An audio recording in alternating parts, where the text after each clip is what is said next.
Good morning, Reform Wales. Well, it's a big day for us, and it's a big day in this campaign.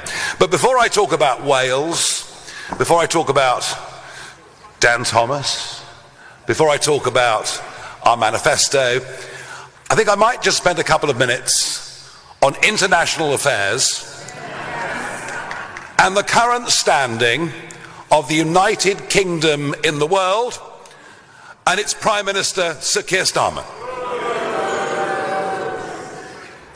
I generally am somebody who is very, very deeply nervous of getting involved in foreign wars.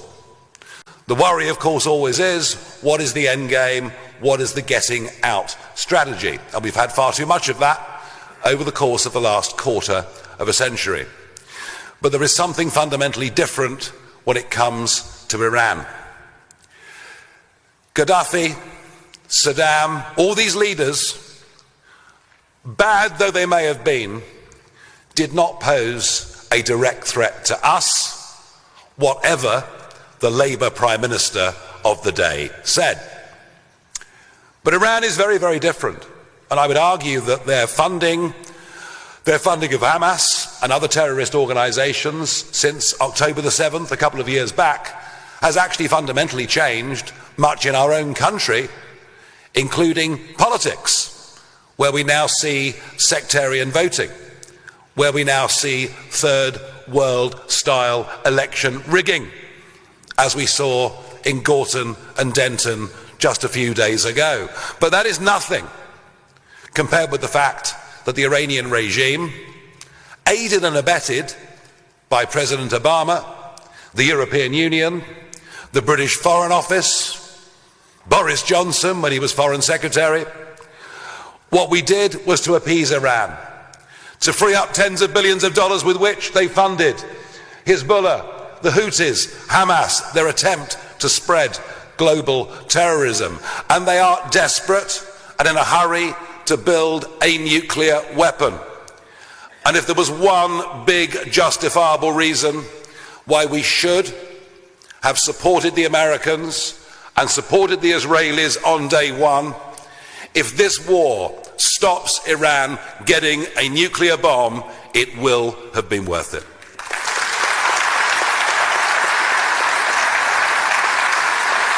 But what did our Prime Minister do? He said to the Americans, you cannot use military bases in the United Kingdom and you can't use Diego Garcia. It's funny, isn't it?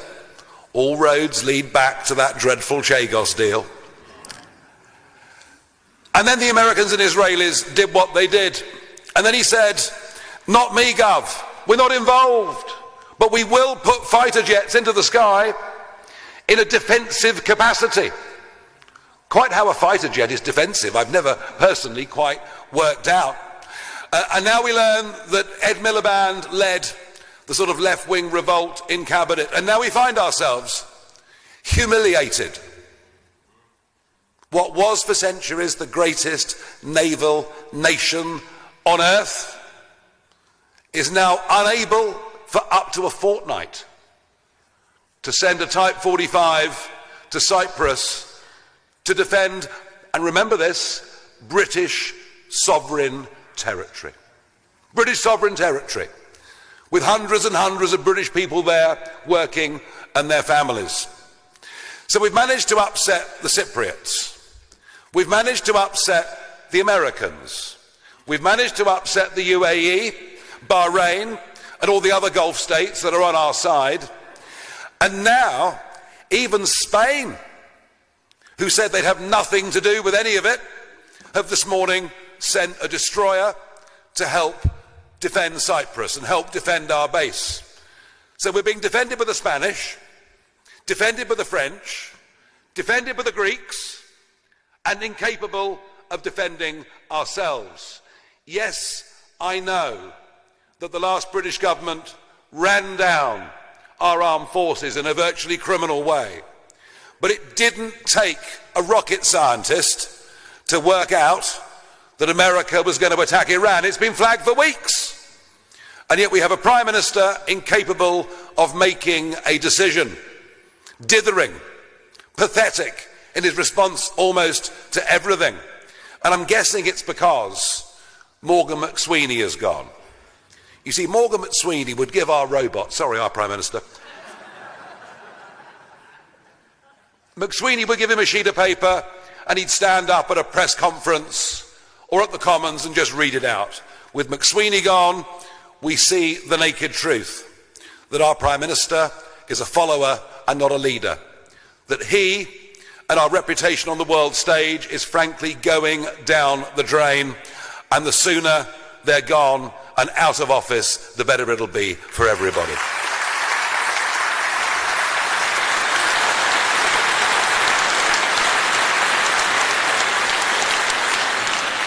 But the international dimension continues into Welsh politics.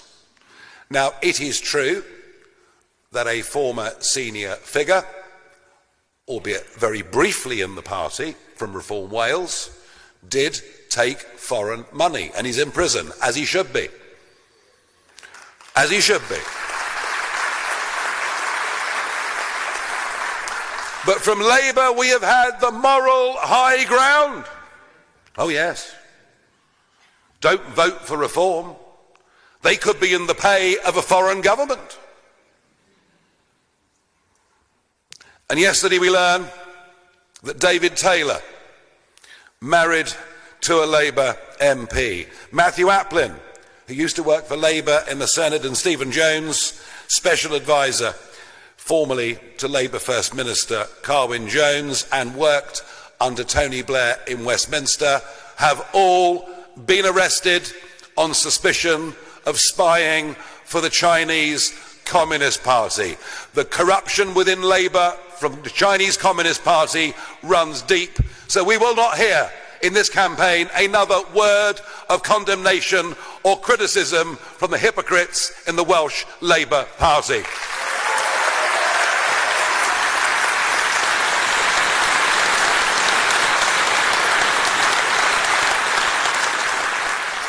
Now, I am very proud of the way our party has developed in Wales over the course of the last 20 months.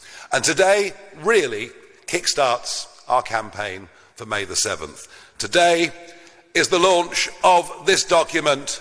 It's our Welsh Manifesto for May the 7th, and I commend it to all of you. Now, would you like me to run through the key points? Well, I'm not going to, because that's not my job. No, far from being the one-man band that much of the national media will tell you that we are, we're growing and we're developing our own leaders. And here in Wales, I'm very, very pleased to say that Dan Thomas is proving an excellent leader of our party in Wales. He is, in my opinion, more than capable. More than capable.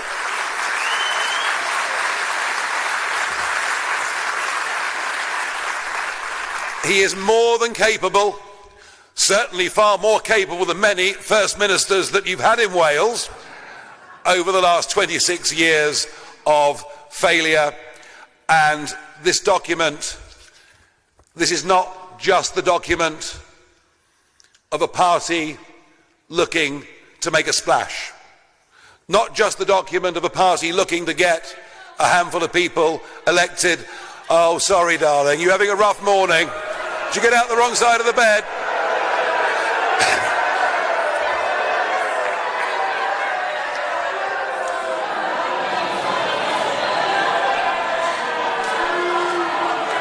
It's all right. That's all right. You always get the odd screamer at these events. It's all right, you can go back to work. Go back to work.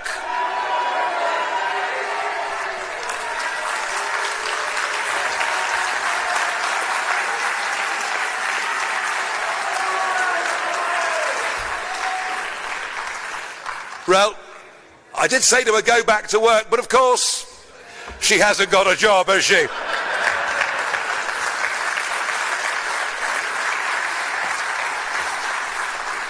But it's okay, and we can expect much more of that, because there are many fearful of just how well we could do in these elections here in Wales. And you know, it'll be a defining election, not just for Wales, not just for us, but for the Prime Minister.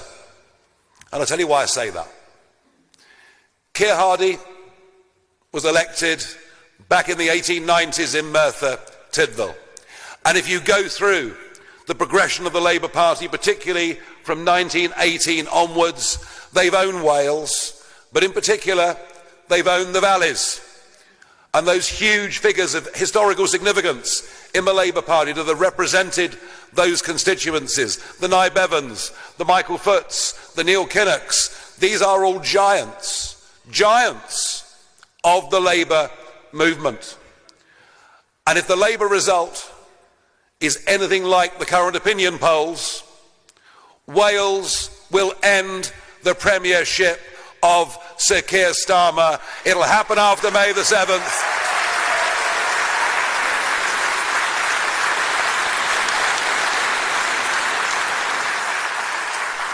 And we will all be better for it. The fact that he's a disaster in office and the party are failing, well, the warning signs were there. They've been there for 26 years.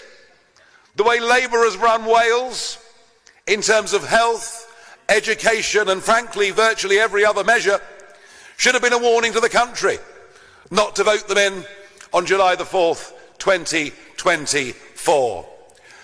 May the 7th will end Labour dominance in Wales and in particular the valleys. And if we get this right, we will get rid of the worst Prime Minister any of us have seen in our lifetimes, and boy,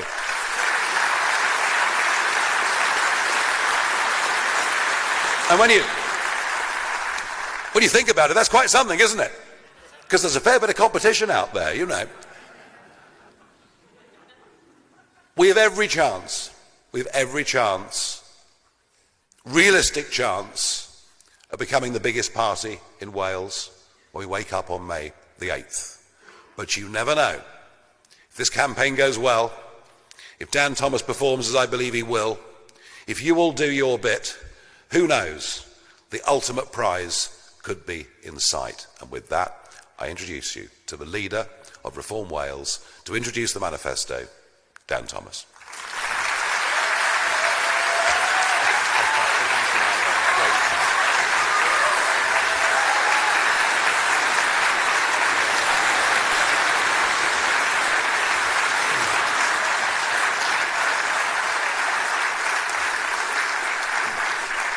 Thank you, everybody. It's amazing to be a party leader that has the full support of the membership. And I'd just like to thank Nigel for coming down to Wales yet again. This is the 6th time in 6 months that Nigel's visited Wales.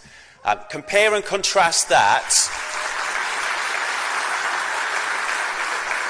Compare and contrast that to Keir Starmer, who I think's been here twice. He didn't show up for the Caerphilly by-election.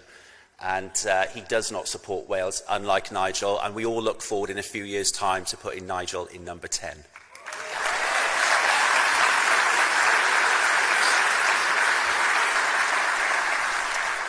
And it's good to be back in Newport, a city that has a proud history of ordinary people taking on the establishment.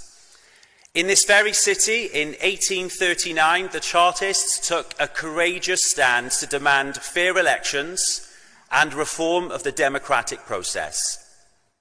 They were the original People's Army. And many of the democratic rights that we enjoy today, including the secret ballot, that was born from their courage. And we owe it to them and future generations to protect democracy and to ensure that undemocratic practices such as family voting have no place in these Senedd elections.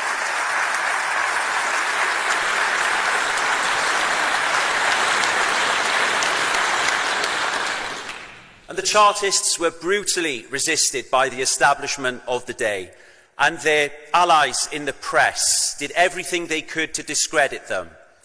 But history teaches us a powerful lesson. A desire for democratic change always prevails. And today, the Welsh establishment is a tired Labour Party, propped up by Plaid Cymru. And for too long, they have taken Welsh support for granted, safe in the knowledge that there was no credible alternative. And the result? Large sections of the electorate have lost faith in politics. They have been disenfranchised by the back door. But thankfully, things are changing.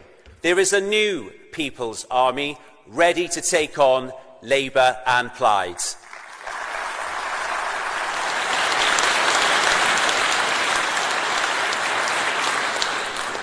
In 63 days, we will have a once-in-a-lifetime opportunity for real positive change in Wales. Welsh voters have rekindled their Chartist spirit and they are ready to evict Labour from the Senedd. Wales is ready for change and reform is ready for government.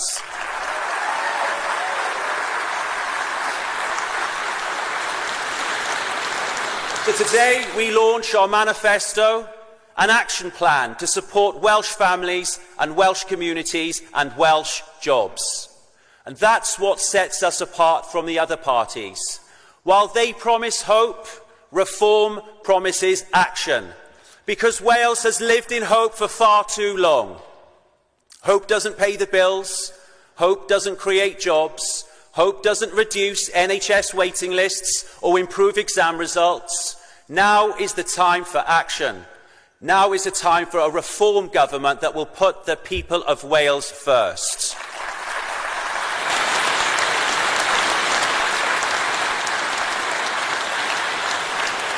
And we will put the people of Wales first by only spending your taxes in Wales. Reform will not be sending your money abroad to fund foreign aid and tree planting in Uganda, and we will close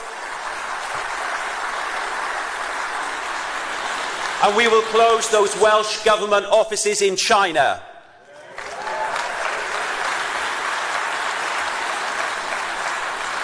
We will spend your money where it's needed most, on our NHS, our schools, our own children, our own elderly. We cannot justify sending your money to other countries when 1 in 4 people are on NHS waiting lists and 20% of our children are leaving primary school illiterate.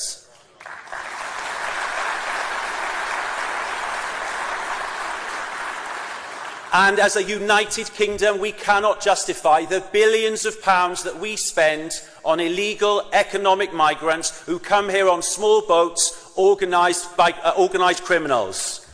The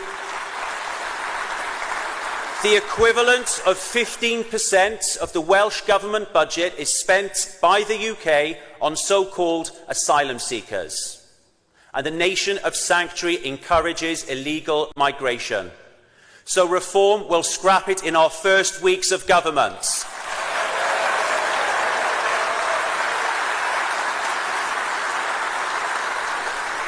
And we will prevent hotels and HMOs from housing illegal immigrants and asylum seekers. And if we must amend planning law or pass new legislation to achieve it, then so be it.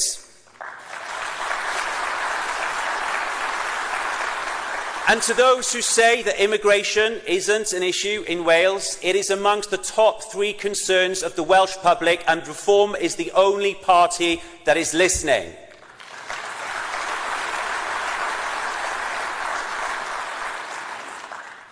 And my message to certain sections of the media and our political opponents: do not conflate concern over immigration, both legal and illegal, with racism or intolerance.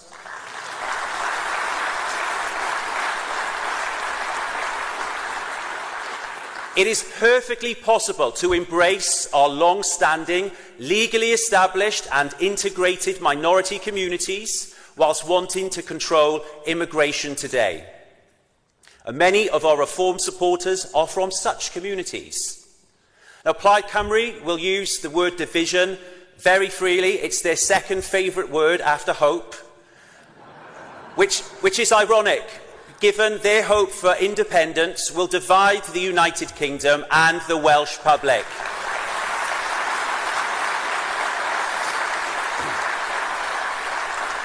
The Plaid leader says he would use his time in government to make the case for independence, but I'm sorry to break it to him. The Welsh people want the Welsh government to focus on the day job, to fix the NHS, improve exam results and get Wales building.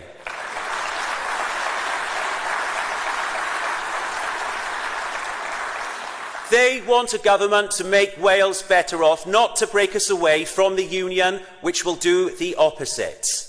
Reform will focus on the powers we already have to make lives easier for hard-working families, to help with the cost of living. For 7 years, the Welsh Government has had the ability to cut income tax. Well, Reform will be the first party to use this power and reduce income tax by 1p in the pound at the end of our first term.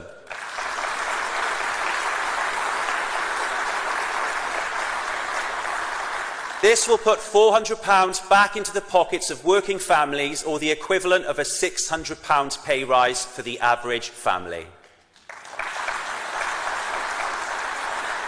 And we all know that energy bills are too high, driven up by net zero policies and dependence on expensive energy. So Reform will scrap net zero targets and expensive green subsidies.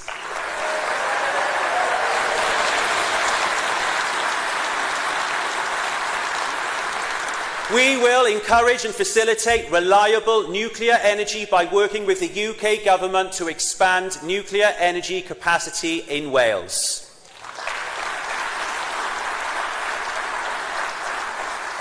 And council tax is one of the largest household bills for most families, and Welsh councils have been fleecing residents with an average council tax increase of over 7%. Reform will end this extortion. We will cap annual increases at 4.99%, and if councils treat that cap as a target, we will lower it further.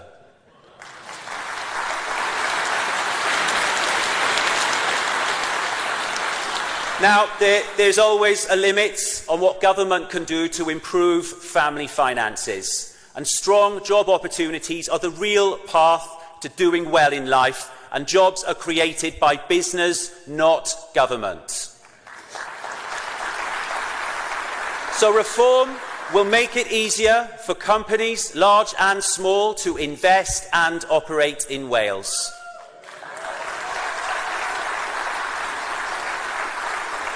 CBI Wales recently confirmed that congestion on major Welsh roads is a major obstacle to economic growth. So unlike Labour and Plaid, Reform will be ambitious for Wales. We will not shy away from major infrastructure projects because the prize of real economic growth is too great to forfeit.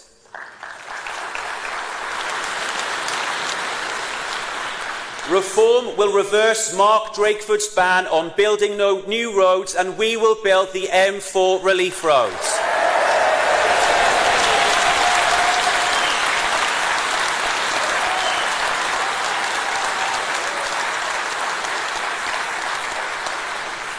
We will upgrade the A470 and the A55 North Wales Expressway.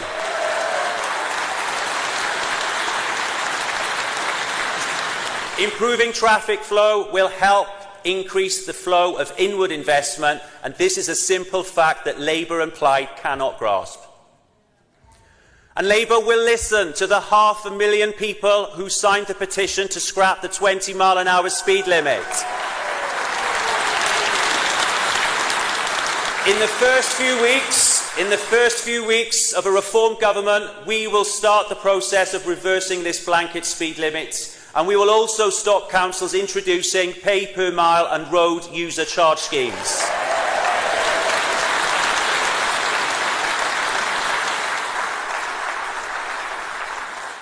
Those schemes are simply designed to extract more cash from drivers. So Welsh drivers will no longer be cash cows for Labour and Plaid Cymru councils. Our message to Welsh drivers is simple: vote Reform to end the war on motorists.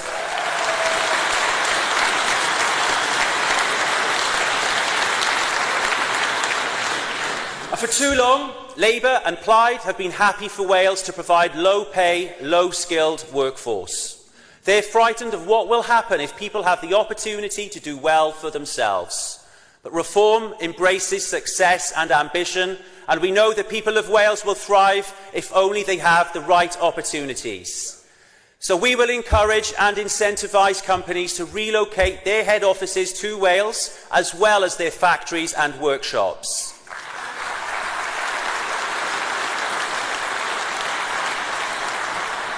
We will do all we can to stop the brain drain and provide our school leavers with lifelong careers here in Wales.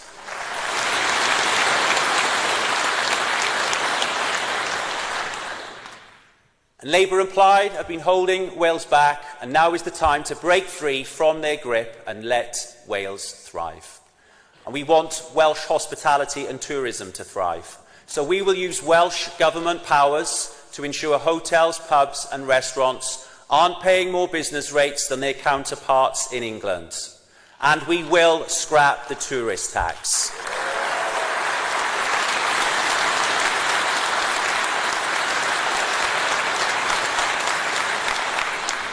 Now, we are very fortunate in Wales to have farmers who work to high standards, producing the best lamb, beef and dairy in the world.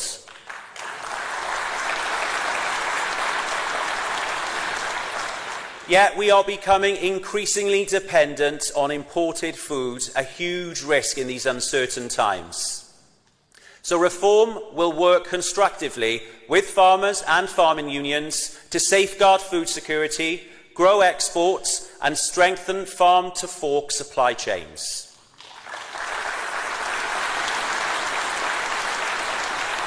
We will reform the sustainable farming scheme and work with farmers to reduce paperwork and livestock constraints.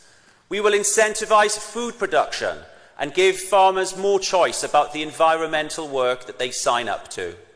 And for too long, agricultural policy in Wales has been driven by ideological targets and excessive regulation, and this has led to falling confidence, rising costs and growing uncertainty across rural Wales. Reform will change that.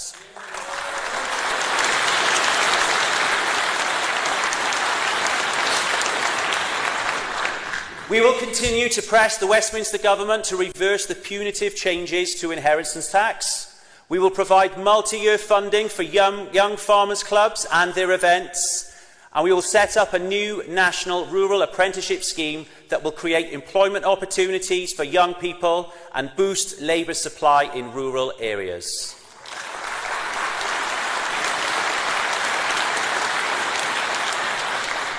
Reform will help the farmers of today whilst nurturing the farmers of the future.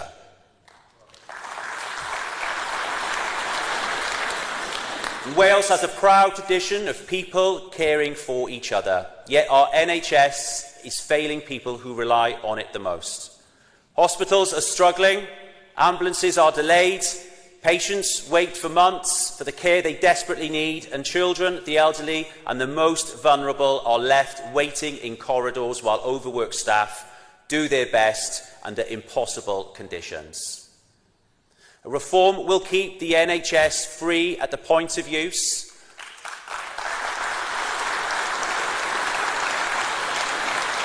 Free at the point of use while taking decisive action to fix what is broken. And that means cutting waiting lists, ending corridor care and restoring safe, high-quality standards in our emergency departments. We will expand surgical hubs and rapid diagnostic centres so that treatment is delivered quickly and efficiently. We will deliver a new dentistry school in North Wales to address the serious shortage of dental practices there.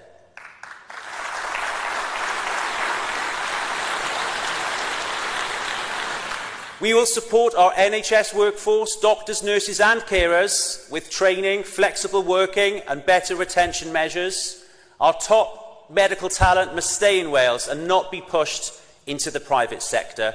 And GPs will have the resources they need to serve communities, and pharmacy services will help reduce pressure on overstretched practices.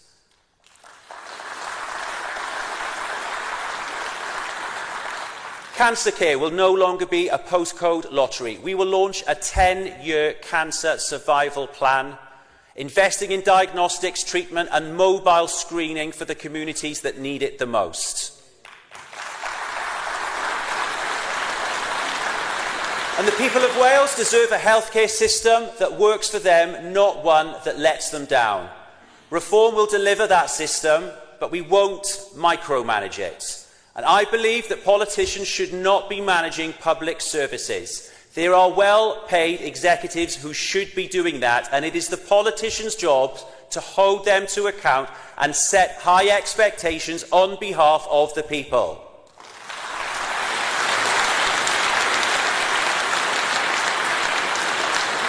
As First Minister, I will set the highest expectations for public sector directors that Wales has ever seen. And there will be real consequences for failure because we're talking about people's lives, their health, and about our children's future. Every decision, every action, every delay, it has a human cost. So those at the top will be held accountable. And if you are paid like a chief executive, you must perform like one.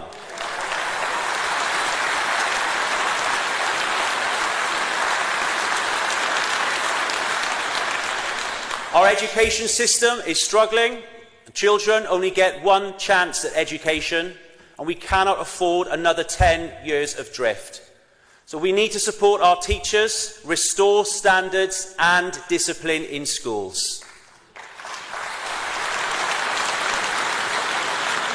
On skills and apprenticeships, Labour are busy massaging the figures, which is an acknowledgement of failure. Wales needs honesty in reporting and seriousness in delivery. Skills policy must be about real outcomes, not spin. And reform supports our nurses, teachers, police officers, social care staff and council workers. They work hardest when the system fails. They deserve leadership that backs them, not red tape that burdens them. And our manifesto is a serious action plan to turn Wales around, to fix public services, restore pride and ambition and get Wales building again. It is rooted in common sense, fairness and accountability.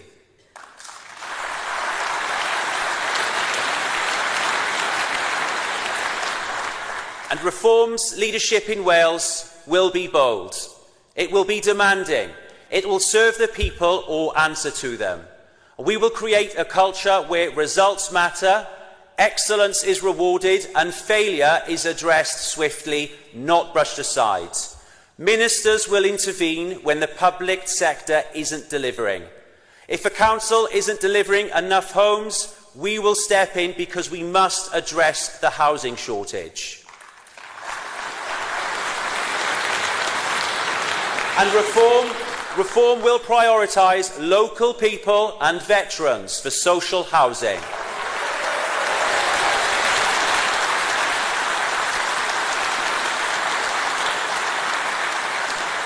And we will ensure that new social housing is the same quality as its private counterpart, so we can all be proud of where we live, regardless of whether we rent or own.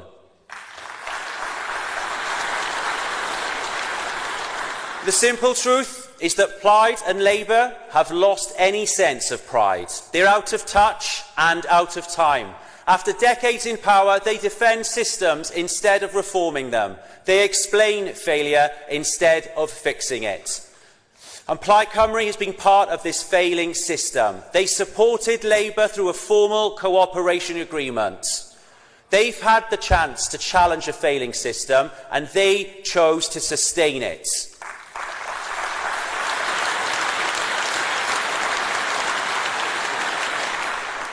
Plaid cannot deliver the real change that Wales needs because we cannot pretend the parties that broke Wales are the solution.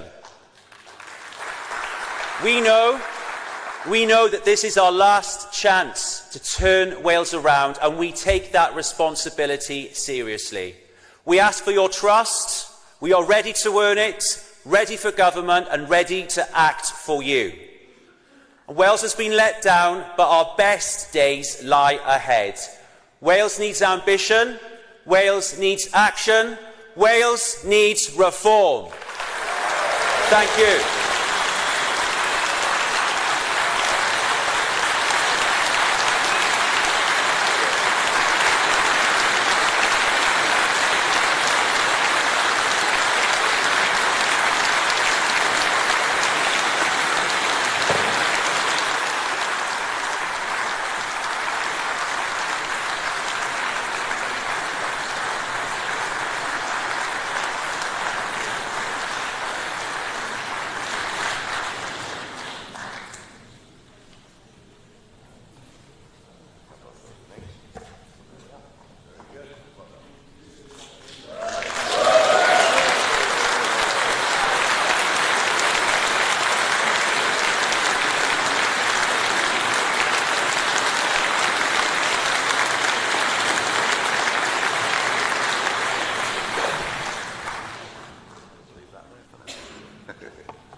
Dan, thank you. That was terrific. It was uplifting. It gives positivity.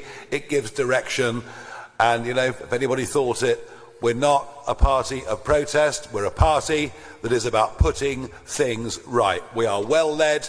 We've got a great slate of candidates, a growing membership. I think we can do well in Wales, don't you? Yes. OK. We now have some questions from the press. Where are the press sitting? I can't. Over there. Right, fantastic. Starting off, somebody from BBC Wales, either Gareth Lewis or Daniel Davis. Morning, both. Give them a chance. Yeah, just a question for each of you, if I could. Mr. Thomas, first of all, 5 years ago, Reform pledged to halve the number of Welsh local councils. Were you tempted to be that radical in this manifesto? And you obviously weren't, so why? And for Mr. Farage, lots of the manifesto actually looks very similar to the Conservative manifesto published earlier this week. Were you tempted to be more radical? I'll answer that first. The Conservative Party. Oh, I remember them. They used to be a big national party, didn't they? Actually, it's very, very funny. It was very, very funny that we pre-announced this event. And obviously seeing it, the Conservatives panicked and decided at a rush to get theirs in first. Forget about the Conservatives. They will be all but obliterated in Wales on May the 7th. And I would say this. In over a quarter of a century of devolution for Wales and Scotland, what you've seen again and again and again is devolution being used by the Labour Party, the SNP, whoever it may be, in conjunction, of course, with Plaid here. You see devolution used as a means of government getting bigger and making things more expensive, and in the case of Scotland, using those freedoms to put taxes up. If using devolution to cut income tax isn't a radical departure from the last 25 years, I don't know what is. Councillors. And on the question of reducing the number of councils, just because it's not in the manifesto, it doesn't mean that we won't necessarily do it.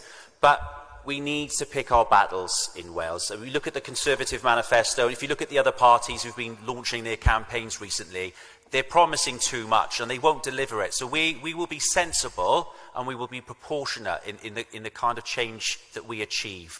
Our focus is obviously NHS waiting lists, education, building the M4 relief road, helping farmers. The last thing we want to do is to go to war with 22 councils, although we will encourage efficiency savings. So you've got 22 councils, 22 planning authorities, 22 HR departments. I go on and on and on. These councils should be sharing services behind the scenes. And they've got, in my opinion, they've got two ways of doing that. They either grow up and come together and do it together via the public sector, or they can outsource it. They're the two options. I would prefer that they do it together and have in-house shared services. So we will be speaking to councils about how to make efficiencies. And the reason why we've capped council tax is because councils have had no incentive to be efficient, because it's in their DNA, especially if they're run by Plaid Cymru and Labour, it is in their DNA just to rack up rates and put the cost onto taxpayers, rather than making those hard decisions that I've had to make as a council leader in order to cut council tax and in order to save tens of millions from the back office. So halving the number of councils isn't a priority, but efficiency in the Welsh public sector is. Good answer. Good answer. Thank you. Next up, we have Katie Fenton from ITV Wales. Nigel Farage, you spent much of your speech this morning talking about events in Westminster, attacking Keir Starmer. Dan, you talked about getting Nigel into number 10. This is a Welsh election, it's about Welsh people. Or is this just about getting you to number 10? It's a Welsh election, but I'm afraid whether you like it or not, it doubles up as a referendum on Keir Starmer's premiership.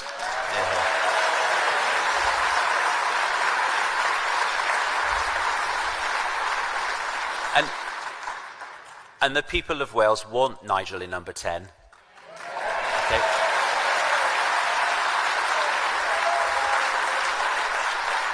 I've been campaigning with Nigel in Wales, and he's very popular, and certainly more popular than Keir Starmer, which is not hard. To be fair. Not a very high bar, is it? But you are right. This is, of course, the election to the Welsh Parliament, and that's what we're focusing on. But we will need a reform government in Wales. Will need to work with a UK government, and it'll be best if we work with a UK reform government. Simple as that. We'll be able to work with each other on funding for the M4 Relief Road. We'll be able to work with each other on building nuclear energy capacity and all sorts of other infrastructure projects, because we share the same values of ambition for this country, for Wales and for the UK.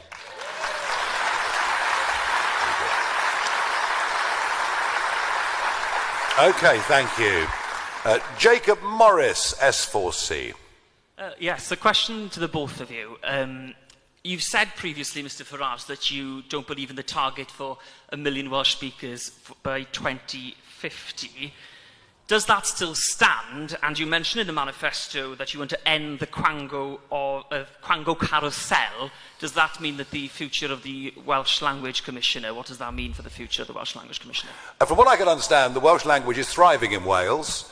It's being taught in schools. It seems the under 40s speak a lot more Welsh than many of the over 40s in certain parts. I would say let Welsh culture, let the Welsh language thrive. I don't see that it needs targets or quangos. If it's happening because people want it to happen, and I think it's a very good thing. I have no problem with it.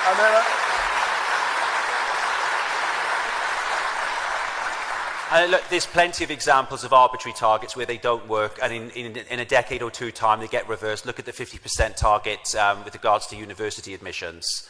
It was completely wrong, ill thought out, and other things fell aside because of it. And if you have a target in the public sector, it becomes a cottage industry of people working to hit that target. Absolutely, we support the Welsh language, but we don't think the target is necessary. It's organically, on its own, doing very well. Yeah. It's happening anyway, isn't it? Okay, thank you. Andy Davis from Channel 4.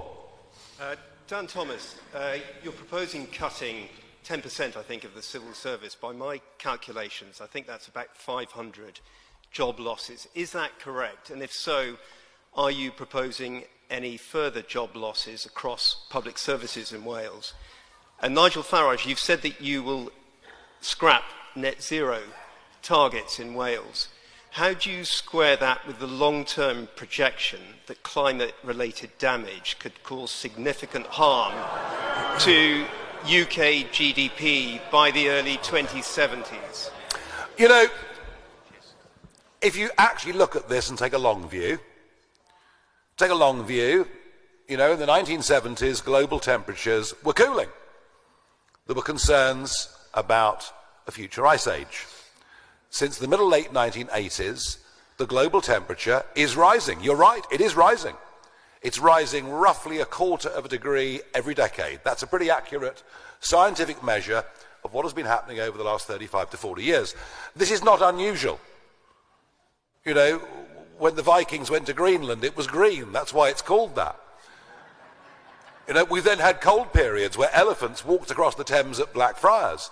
The climate is always changing. The debate is it man-made CO2 that is changing the environment? The other phenomenon, by the way, since the 1980s, is global greening. Because there's more carbon dioxide, there's more green stuff on the planet. So it isn't necessarily all catastrophic. It all depends what part of the world you live in. All I would say on the science is I don't know. But let me tell you what I do know. What I do know is that deindustrialising South Wales, closing down primary steel production in Port Talbot, seeing that manufacture exported to India, and then the products made under lower overall environmental standards, and then the steel shipped halfway around the world back to Wales, isn't actually reducing carbon dioxide emissions. And you know, I am an environmentalist. I've always been an environmentalist. I'm genuinely worried about the state of rivers, the seas, and we'll talk more about that as this campaign goes on. A lot more about that. I'm concerned about plastics. I'm concerned about many things. But if we obsess on carbon dioxide, we forget many of the other things that are going wrong within our environment.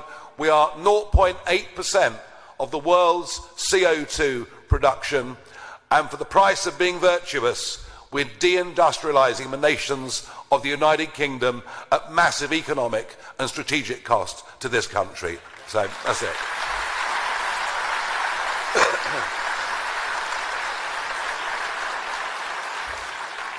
And on the head count of the civil service, I think 10%. You're quite. We put it around about 580 posts, and we'll do all we can to redeploy to help into other jobs. But ultimately, we need to make efficiencies in our civil service in Wales. It's become bloated, it's become inefficient, and we need to divert that money into frontline services.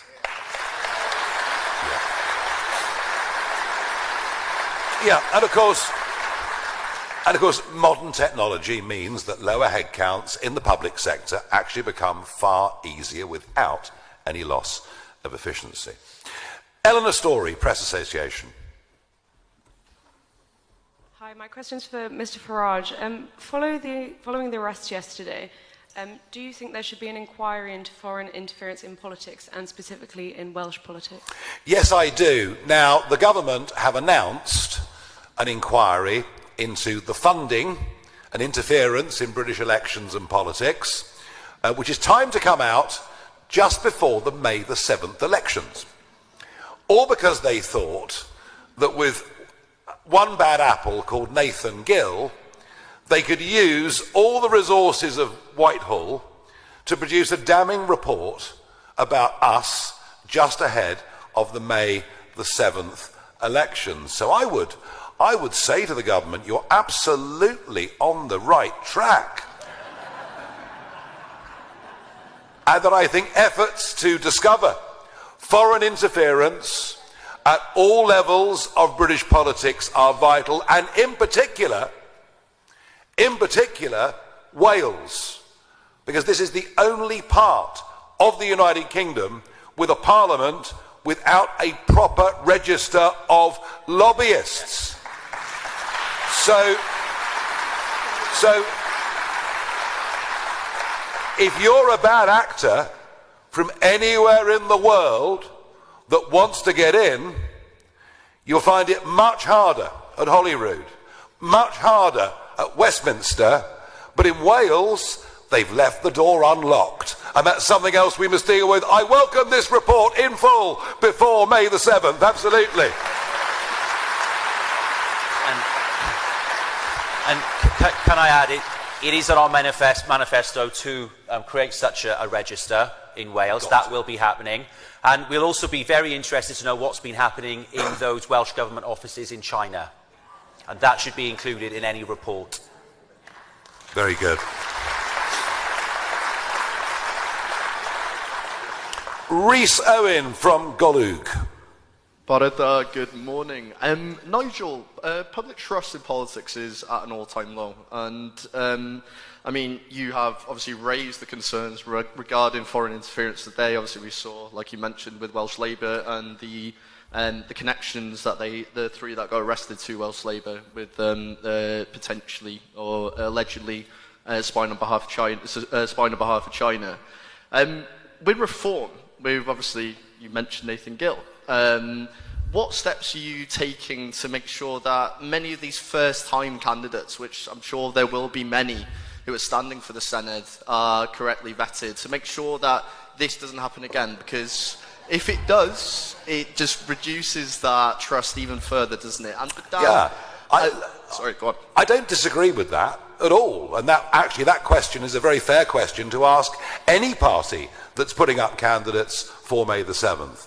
We are being as careful as we possibly can be through vetting, credit checks, criminal record checks. In fact, our candidates that will be standing for us in these elections, all 96, will have been through a very, very rigorous process. Of course. Of course. I know, and actually, some of them are still bearing the scars of the cross-interrogation they've been through. They've been through media tests, by the way, quite unlike anything any other candidate's ever been put through before. Wherever there are large groups of human beings, you'll get one or two that are not as they ought to be. That applies in every walk of life. Even within families, there's the odd black sheep here or there, you know, and we all know that. Labour's problem is they've tried to say that we are holier than thou, that we are above all of this, and it's the awful corrupt Tories, and now it's reform with a bad apple, when actually, when it comes to China, and even if you look at some of the legal funding of MPs' offices from Chinese sources, you begin to ask yourself a very, very big question. And then you look at Jonathan Powell. Now, I might get sued here, but who cares? Then you look at Jonathan Powell, senior figure in the Blair government, national security advisor to Keir Starmer, who shortly before he took the job had a lobbying company engaged with Mauritius and with China, and then was the man selling the Chagos deal to the Americans on the basis that it should happen. I accept there's corruption everywhere you go in life, but for the Labour Party to pretend that they're exempt from this, it may well turn out they're the worst of a lot.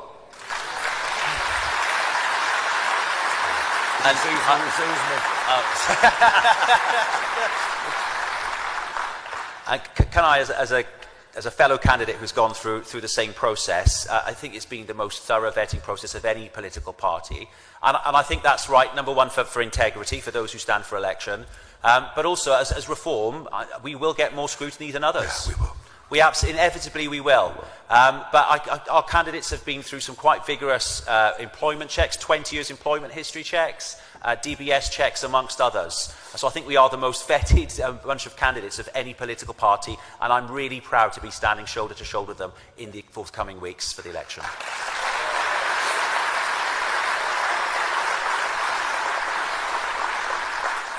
Conor Gagasi from Wales Online. Hello both. You're pledging to upgrade hospitals. The biggest hospital in the country, the University Hospital of Wales, is in a completely dilapidated state. Reports have shown it's been unfit for purpose for years and is massively compromising patient safety. Labour has promised to build a replacement for that hospital. Will Reform commit to doing the same? And if so, how will you pay for it? So we will carry out an audit of the entire NHS estate, and we will start fresh. And if we need to replace it, we will. But if we need to upgrade, we'll upgrade. But we will do our own audit first. There are certain things we can do with the public sector estate that will bring in extra money to refurbish certain units. We want to focus on mobile screening as well as part of our 10-year cancer survival strategy. But we're not just going to just take Labour's plans and carry on with them. We will review them because a lot of them have fallen short in the past. So we will do our own thing. But absolutely, we will invest in our health infrastructure.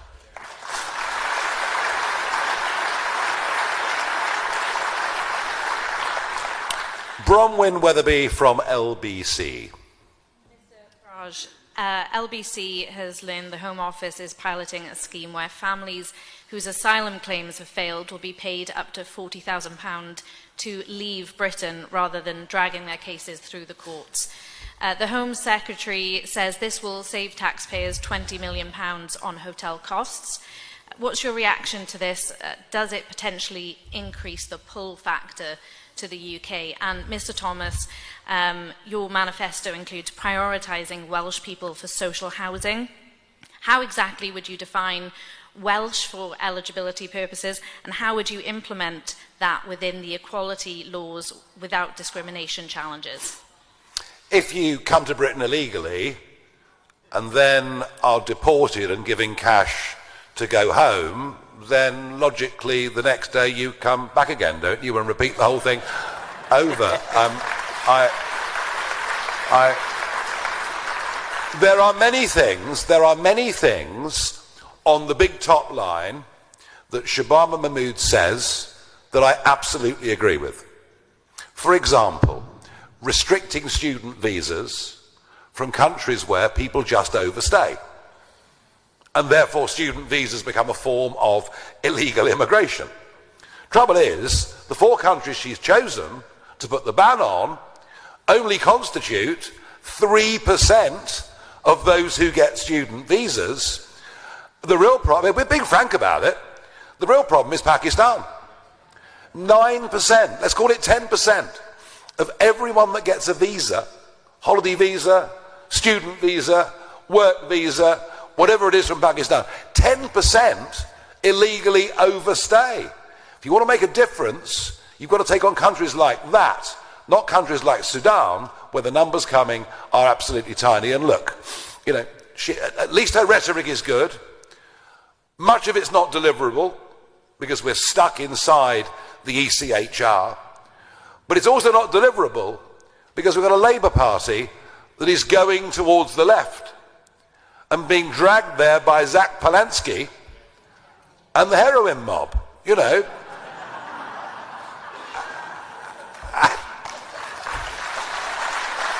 I mean,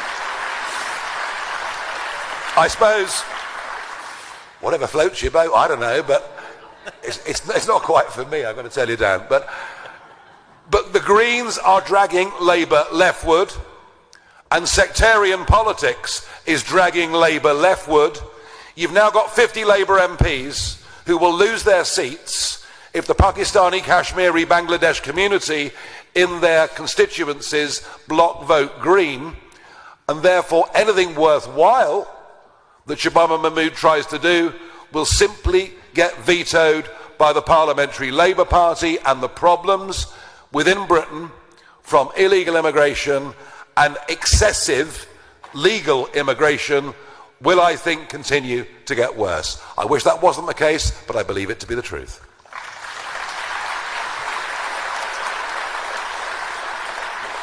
On Welsh homes for Welsh people, so we will prioritise those who've lived in Wales for 10 years. Social housing, there is a shortage, and we have to ration it, so we have to have some residency requirements. So we think the 10-year rule is enough, and we'll also prioritise veterans who've served this country as well. And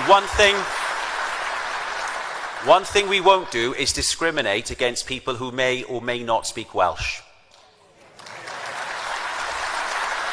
There was a town council, I think up in Gwynedd or somewhere, that proposed that social housing would only be allocated to Welsh speakers, and we think that is divisive, and we will not be doing that. So I can assure you, we will have a very fair housing policy that will put Welsh people and veterans first. Very good. Okay, let's go to Philip Case from Farmers Weekly.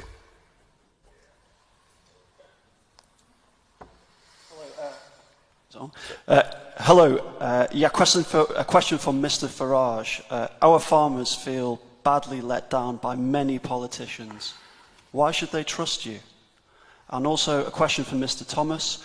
Bovine TB continues to cause huge devastation across our rural and farming communities. What would a reform government do from day one to really tackle this scourge? Philip, I completely understand the premise of the question.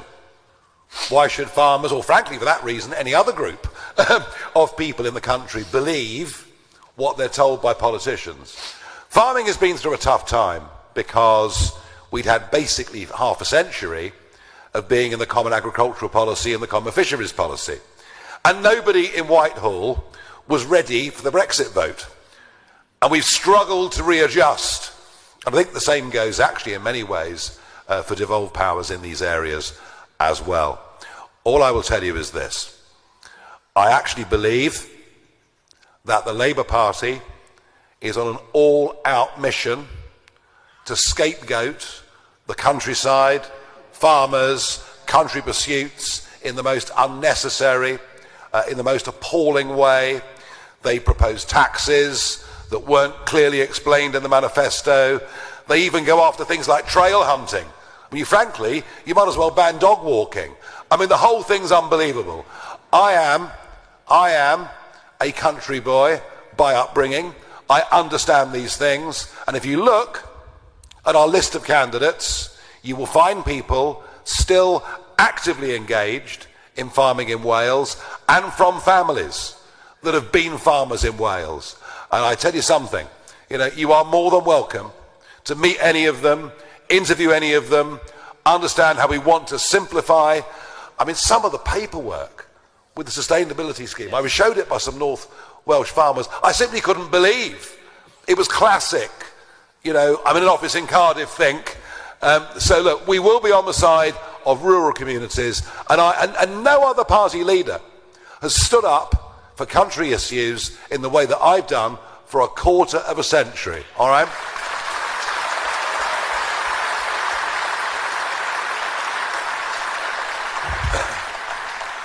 And you're quite right, the politicians have let down the farming community. Reform will change that. One of my closest friends who's in the audit today, Ian, he's a farmer. Give us a wave, Ian. I hear about it when we go in the pub. I hear about it all the time. I understand the problems. And you say, what will we do on day one? What we can't do is have politicians micromanaging these things. So on day one, bring the farmers in, bring the farmers' unions down to the Senedd, and we will talk about a solution. A practical solution that works on the ground, because we know how devastating the problem is. So I think that's the main thing, is that we will talk and we will work with you, and we won't work against you, and we won't be setting you off to do other things that have nothing to do with protecting the farm and producing food. Yeah. So I think that's the main thing. Let's work together, and let's restore that relationship between government and rural Wales. Yeah. And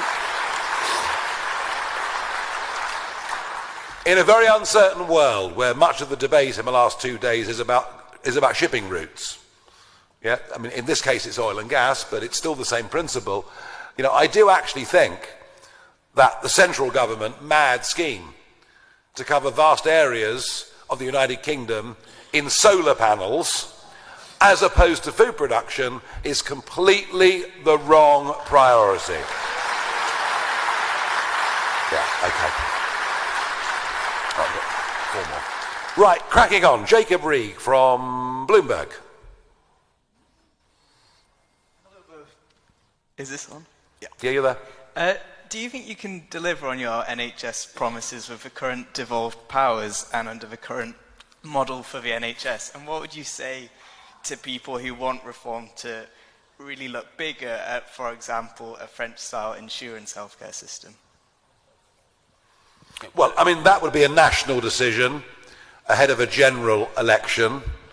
All I will say on the national side of it is there are 1 or 2 health trusts in England where they've managed, without huge increases in budgets, to massively increase delivery. And Our chairman, David Bull, is of course a former GP, and we're looking at best practice. We're looking at how is it some of these trusts with the same money are getting massively higher percentage output. So that's on the national level, and all that, and as I've said before, on the big UK picture of health, I'm prepared to consider any alternative to the failure we've got now. Yeah. And the failure is we've doubled expenditure and there are no more beds in the NHS over the course of the last 10 years. It's not working.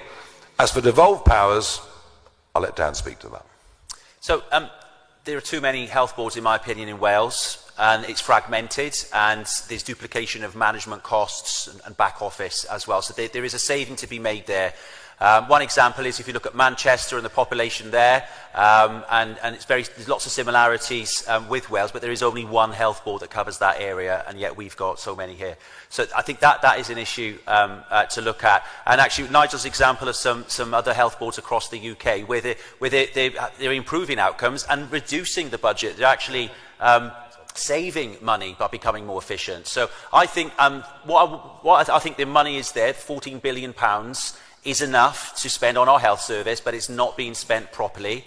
And as I said in my speech, we need to hold these chief executives and chief finance officers of health boards to account. And the health boards themselves need to work harder in that regard. And certainly there'll be more ministerial intervention if necessary to get health boards and to get hospitals performing. So I think there's a lot to be done there, and it needs to be done because 1 in 4 people in Wales are stuck on an NHS waiting list. Yeah. Something like 20% of them have been waiting over 12 months. And you compare that to just a few percent in England, and yet we get more money per head to spend on health. So we really do need to turn it around in Wales, and with me and my Reform colleagues, we will have somebody who will have a very laser-sharp focus on this and be holding those executives to account. And if they don't get the results, they'll have to go.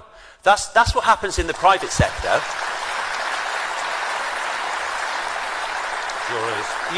You should not be receiving a 6-figure sum from the taxpayer and not delivering and tolerating failure in your organisation. That shouldn't happen. And it's the Welsh public sector as a whole. In my council, Caerphilly Council, where council tax is going up 6% this year, there's been a whole section of senior officers having 6-figure payouts and non-disclosure agreements being signed, or behind closed doors. This kind of thing happens in the Welsh public sector, and it needs to stop. And if we need to pass legislation to retrospectively change contracts, we will do it. We will take the action. Pretty good. Elizabeth Piper from Reuters. Hiya, I'll be quick. If you were betting men, and I'm not saying that you are. Oh, I am. Don't worry about that.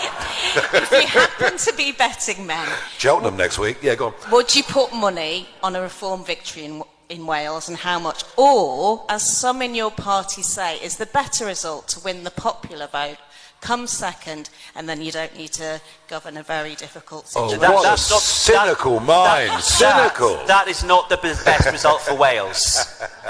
That is not the best result for Wales. Wales needs reform to win and to be in government. Otherwise, it will not get the real change that it deserves. Yeah, very good.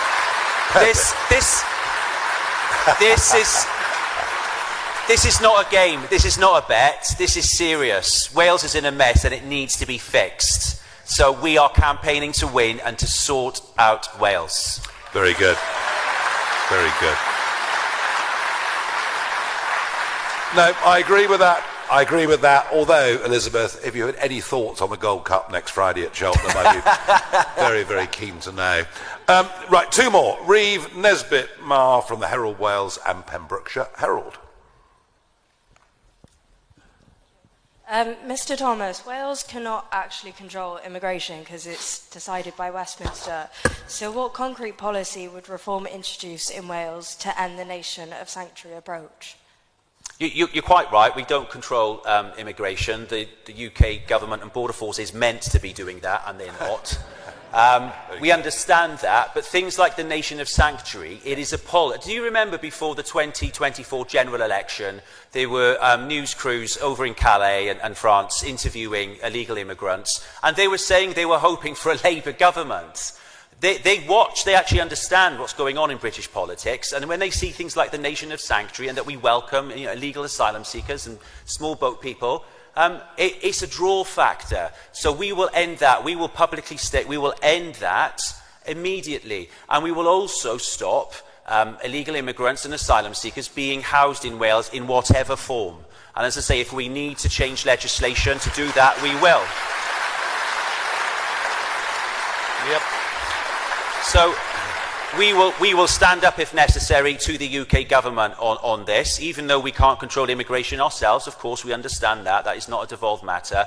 We will do all we can to frustrate the process. Yep. And that is the one big fight we will pick with Westminster if need be. Because we don't want to get into the arguing with Westminster in Wales. We want to carry on in Wales running the Welsh government, using the levers we've already got to improve the lives of Welsh people. But that is one matter in which we will fight the government.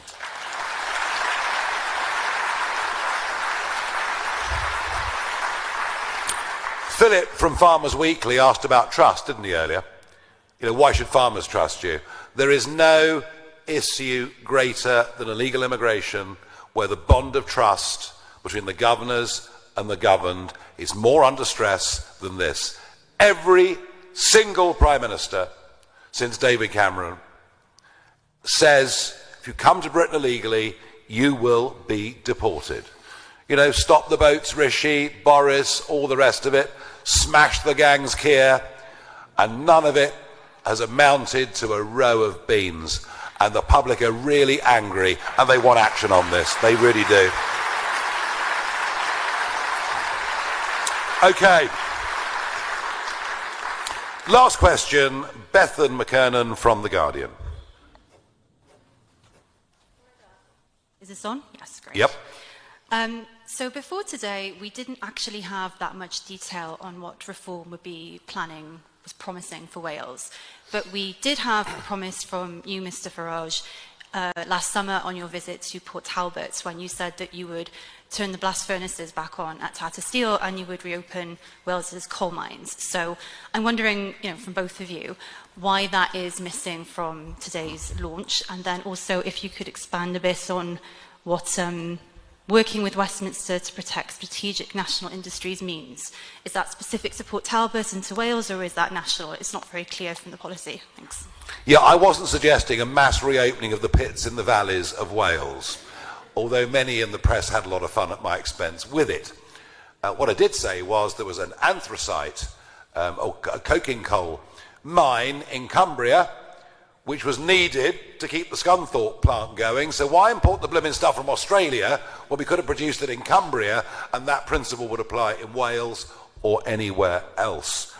On the blast furnaces, I think there's no doubt that if Richard Tice and I had not been up to Scunthorpe on that Thursday afternoon, that the factory would have been closed, and it led to the first Saturday sitting of Parliament for 43 years. I'm proud of the fact that at least that is still open, but we haven't found a way forward. I think the blast furnace being turned off at Port Talbot was a disaster. You'll be told, oh, it's okay. The ARC recycling plant will be open soon. With our electricity prices, I guarantee you it will never, ever be turned on. So what I said about steel in Wales, the devolved administration just has not got that muscle and power to do it. It is a matter of national policy. What we have said on energy is we'll encourage and work with on nuclear, etc. So, that genuinely is something that the Senedd on its own can't do. But I would suggest that it's something we need to have a national conversation about. The world is in the most dangerous place that it's been for over 3/4 of a century. And security of supply of key industrial materials, food, energy sources, all of these things are going to become the politics of the future. And right at the moment, Bethan, the UK is in a pitifully weak place. All right. And my understanding is the electric arc won't be able to produce the very highest quality steel that's needed for secondary steel. So there is that. But we will appoint a dedicated Minister for Industry to look at our Welsh industry and see what can be invested in to grow. And we have to be realistic with this. But I think certainly working with the UK government on shared strategic objectives. We all want energy bills to be lower in this country, and there are areas in Wales where there are already nuclear plants. There's a precedent for it, and we should be looking at that, in my opinion. We're not spending £300 million on expensive green subsidies.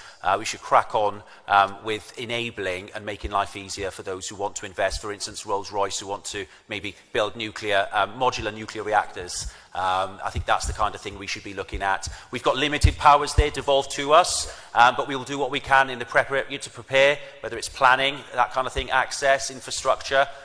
We can focus on that. And who knows, perhaps it is a conversation, if need be, if this becomes a success, where we speak to the UK government and say, well, actually give us some more powers on that. But we're not going from day one to start asking for more powers. Let's fulfill our potential first.